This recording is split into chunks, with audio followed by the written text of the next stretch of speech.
Hello and welcome to another episode of Crick Talk. और मैं हूं आपका दोस्त और आपका होस्ट अली सलमान। और क्रिक टॉक की वीडियोस अगर आपको पसंद आ रही है तो लाइक कीजिए, सब्सक्राइब कीजिए और शेयर कीजिए।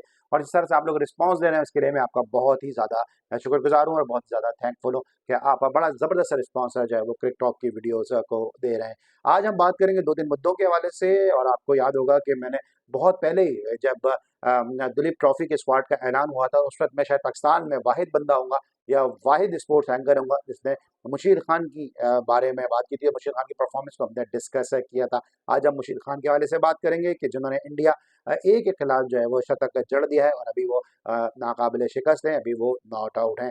साथ साथ हम बात करेंगे मेंटोर्स जो पाकिस्तान क्रिकेट में इंट्रोड्यूस कराए जा रहे हैं, आखिर वो किस मर्ज की दवाएं, उनका क्या रोल होगा पाकिस्तान के इस अपकमिंग टूर्नामेंट में, पाकिस्तान की डोमेस्टिक क्रिकेट के हवाले से। और साथ साथ रमीज राजा ने कहा है कि शान मसूद इस शिकस्त के जिम्मेदार हैं और उनसे जो है वो पूछा जाए कि पाकिस्तान को शिकस्त क्यों हुई है। तो आइए वीडियो का आगाज करते हैं। सबसे पहले बात करेंगे हम मुशीर खान के हवाले से। और मुशीर खान आपको पता है कि सरफराज खान है कि छोटे भाई हैं, बड़े ज़बरदस्त टैलेंटेड प्लेयर हैं। और इन्होंने अपने रणजी ट्रॉफी के डेब्यू में भी जो है वो शतक लगाया था, सेंचुरी बनाई थी। और उसके बाद फिर इन्होंने जो फाइनल में आई थिंक वर्धवा की टीम थी कि जिसके खिलाफ इन्होंने फाइनल में सेंचुरी स्कोर की थी और फिर जो है वो मुंबई की टीम ने कामयाबी हासिल की थी। तो बड़े ज़बरदस्त टैलेंटेड प्लेयर हैं और यही इंडिया की क्रिकेट की कामयाबी की असल वजह है कि वो अपने नौजवान और युवा खिलाड़ियों के ऊपर जो है वो ट्रस्ट करते हैं, भरोसा करते हैं, विश्वास करते हैं, जिसकी वजह से जो है भारत में हम देखते हैं कि जब अगर अजहरुद्दीन रिटायर होते हैं तो अजहरुद्दीन के रिटायर होने से पहले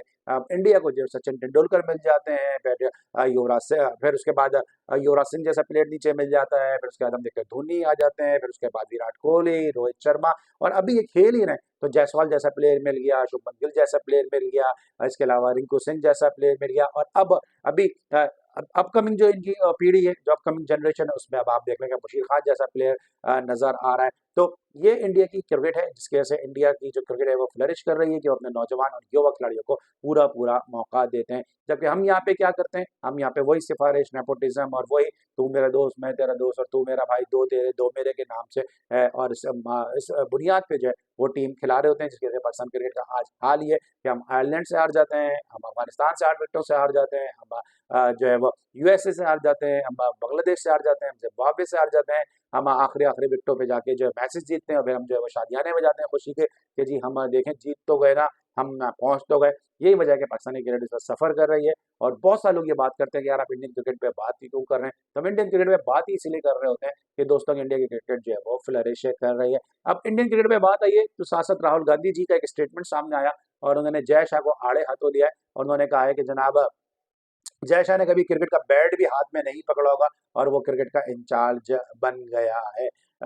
ये एक एडमिनिस्ट्रेटिव पोस्ट है, मुझे इंडिया की पॉलिटिक्स पे ज़्यादा बात करनी नहीं चाहिए क्योंकि जाहिर सी बात है एक पॉलिटिकल स्टेटमेंट है जय शाह का। जो उनकी अपोजिशन पार्टी से हैं और राहुल गांधी आपको पता है कि कांग्रेस का एक बड़ा नाम है। लेकिन जो जय शाह ने इंडिया क्रिकेट के लिए किया है, जिस तरह उन्होंने उनके पाँव पे खड़ा किया है, जिस तरह से उन्होंने जो भी पॉलिसीज बनाई हैं, मैं इंडियन क्रिकेट के पर्सपेक्टिव से बात कर रहा हूँ। पाकिस्तान क्रिकेट को तो उनकी पॉलिसीज से नुकसान ही पहुंचा है, लेकिन इंडियन क्रिकेट के लिए जो जो उन्होंने किया है वो यकीनी तौर पे इंडियन क्रिकेट के लिए उनका बड़ा एक इम्पोर्टेंट रोल है। तो गांधी जी, राहुल गांधी जी ने जो कहा ये उनके अपने ख्यालात हैं और उससे आप एग्री एग्री भी कर सकते हैं और आप उससे डिसएग्री भी कर सकते हैं। इस पे बहुत ज़्यादा बात करने की ज़रूरत है बनती नहीं है। साथ में बात करेंगे हम पाकिस्तान क्रिकेट बोर्ड में हर मर्तबा नया तजुर्बा होता है, नई एक आपको समझने की लेबॉर्ट्री बनाई जाती है पाकिस्तान की डोमेस्टिक क्रिकेट को। और इस मर्तबा एक नया खिलवाड़ होने के लिए जा रहा है कि जनाब पाकिस्तान क्रिकेट बोर्ड ने 5 मेंटोर्स रख दिए हैं। 5 मेंटोर्स कौन है जनाब? वकार यूनुस, सकलैन मुश्ताक, मिसबाह उल हक, शुएब मलिक और सरफराज अहमद। अब इन 5 मेंटोर्स में से 3 मेंटोर्स तो वो हैं सरफराज और शुएब को हटाने के बाद वकार यूनुस, मिसबाह और सकलैन जो है वो पाकिस्तान टीम के हेड कोच भी रह चुके हैं। और इन्होंने कोई भी जो है पाकिस्तान को ऐसा प्लेयर नहीं दिया, ऐसा कोई भी टैलेंट इन्होंने आइडेंटिफाई करके नहीं दिया जिस पे हम फख्र कर सकें, क्योंकि हमारे पास आखिरी जो एक स्टार आया है वो बाबर आजम है। अब वो जैसा भी है, देखिए भारत नाम तो बाबर आजम का है ना, तो बाबर आजम एक आया, उसके अलावा हमारे पास प्लेयर आया नहीं। अभी मैंने आपको इंडिया के कितने प्लेयर के नाम गिनवा दिए कि ये खेल रहा है तो ये आजम, कितने सारे प्लेयर उनके जो है वो अभी लाइन में भी लगे हैं। लेकिन इन मेंटोर्स को खिलाने का क्या मकसद है मुझे नहीं पता, इनको बुलाने का क्या मकसद है वो कुछ समझ में नहीं आ रहा। क्योंकि इन मेंटोर्स के होते हुए भी हेड कोच अलग होगा, बैटिंग कोच अलग होगा, बॉलिंग कोच अलग होगा, फील्डिंग कोच अलग होगा, असिस्टेंट कोच अलग होगा। तो एक मैनेजमेंट की एक फौज है जो इन मेंटोर्स के साथ होगी। और बिल्कुल जिस तरह अहमद शहजाद ने बहुत सही कहा है कि घर में जिस तरह 3 से 4 जो है वो काम वाली बाई होती हैं और जो मालकिन आके वो ये कहती है कि यार इस कोने की सफाई कर दो और उस कोने की सफाई कर दो। तो काम तो उन्होंने ही करना है, बाई ने, या पाकिस्तान में अगर हम उनको कहते हैं मासियों ने काम करना है। तो इन जो मेंटर्स का काम है वो यही है कि ये जो कोचेज हैं उनको बाई बना के, उनको मासी बना के जो है उनसे काम लेंगे और 50-50 लाख रुपए, मतलब पाकिस्तान में जहाँ इन्फ्लेशन है, गुर्बत है, महंगाई है, वहाँ पे इतनी सैलरी 50 लाख रुपए महीना देना, ये पाकिस्तान क्रिकेट बोर्ड की अजब कहानी है। और दूसरी तरफ जो हमारे भारतीय दर्शक हैं उनको जान के बड़ी हैरत होगी कि दूसरी तरफ अभी विमेन अंडर 19 T20 टूर्नामेंट हो रहा है और वहाँ पे जो अंडर 19 की बच्चियां हैं उनको डेली अलाउंस इसलिए नहीं दिया जा रहा क्योंकि क्रिकेट बोर्ड के पास पैसा नहीं है। तो आप देख लें कि पाकिस्तान क्रिकेट बोर्ड किस तरह चल रहा है और कितना ज़्यादा जो है वो तज़ाद है, डिफरेंस है बयानात में पाकिस्तान क्रिकेट बोर्ड की, और ये वजह है कि शायद पाकिस्तान की क्रिकेट जो है वो फ्लरिश नहीं कर पा रही है। और जनाब रमीज़ राजा साहब ने कहा है, रमीज़ राजा साहब का कहना है कि शान मसूद से जो है वो इस सीरीज़ के हारने का ज़िम्मेदार जो है वो शान मसूद है। बड़ी हैरत होती है मुझे रमीज़ राजा साहब पे कि उनकी बड़ी इज़्ज़त है मेरे दिल में बतौर क्रिकेटर, बड़ी इज़्ज़त है उनकी मेरे दिल में बतौर कमेंटेटर और one of the finest commentator of Pakistan. मैं रमीज़ राजा को कहता हूँ, वॉइस ऑफ पाकिस्तान कहता हूँ, लेकिन बतौर चेयरमैन रमीज़ राजा साहब ने बहुत ज़्यादा मायूस किया है और ऐसी बचकाना बातें वो कर जाते हैं बाज़ औक़ात कि मुझे बड़ी हैरत होती है कि उन जैसा पढ़ा लिखा बंदा ये बात कर रहा है।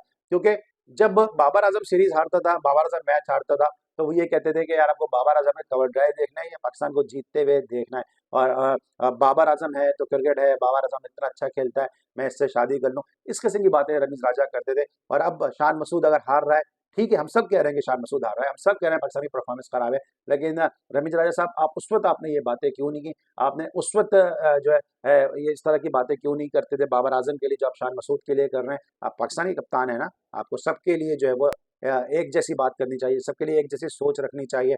एक तरफ आप जब चेयरमैन थे उस वक़्त ये कहते थे कि हम इंडिया की आँखों में आँखें डाल के खेलेंगे, इंडिया के साथ हम वो नहीं आ रहे तो हम भी नहीं खेलेंगे। दूसरी तरफ आप ये कहते थे कि यार इंडिया क्रिकेट बोर्ड अगर हमें ग्रांट ना दे तो हमारी क्रिकेट बंद हो जाए। तो रमीज़ भाई संजीदगी आपके बयानात में जो है वो नज़र नहीं आ रही है। आप बहुत बड़े क्रिकेटर थे, मैं आपकी बड़ी इज़्ज़त करता हूँ, हम सब आपकी बड़ी इज़्ज़त करते हैं, लेकिन इस किस्म के स्टेटमेंट से ना आप अपनी इज़्ज़त जो है वो उसमें कमी ही करवा रहे हैं और कुछ नहीं हो रहा है। तो नाज़रीन ये था आज का क्रिक टॉक का, लेकिन खुशी मुझे ये है कि मुशीर खान ने रन्स किए। इस तरह मैंने पहले भी कहा कि मैं पाकिस्तान का शायद वाहिद ही स्पोर्ट्स एंकर होऊँगा जिसने मुशीर खान की जो सिलेक्शन थी उसको बहुत ज़्यादा प्रेज़ किया था और इंडियन क्रिकेट बोर्ड जो है उसको बहुत ज़्यादा इस बात पे तारीफ़ की थी कि वो यंगस्टर्स को मौके दे रहे हैं। और आज मुशीर ने मेरी बात को भी सच साबित कर दिखाया और बताया कि इन दोनों भाइयों में यानी सरफराज खान और मुशीर खान में जो है वो कितना पोटेंशियल, कितना टैलेंट है। Best of luck Musheer Khan for your future endeavours. Ali Salman को क्रिक टॉक से इजाज़त दीजिए, लाइक कीजिएगा, सब्सक्राइब कीजिएगा और शेयर कीजिएगा। Bye bye.